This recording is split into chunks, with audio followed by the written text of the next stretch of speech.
Hello and warm welcome to another workshop about MOBOTIX Hub, and today we like to talk about the benefits of the new driver package 12.2.a. One important new feature in the driver package is the support for all our P6 and P7 cameras to support MxPack in parallel with H.264.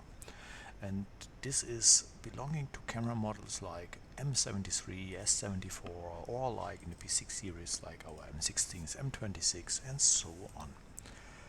How to set up and how to using that new functionality. First, of course, you need to install the driver package, and then you have that new functionality if you're adding a new camera to the system. If I'm going now to recording servers, going to the camera settings, there is the tab streams, and if I go there we can see immediately what I have configured before. We have MxPack stream and H.264.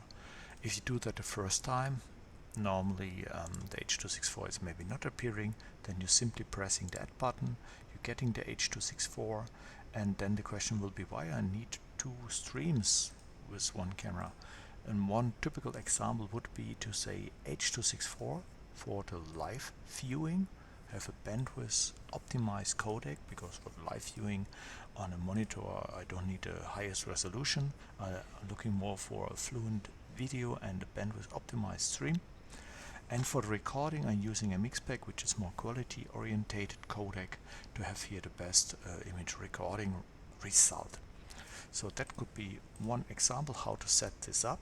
And for all customers who have already installed cameras before and make then a driver update and want to take benefit of that, it could be relevant that they're going to the camera settings. Let's say I will save that configuration. If they're going to the camera where they want to enable the new driver features, they need to press the right mouse button, open the context dialog, and say here update hardware.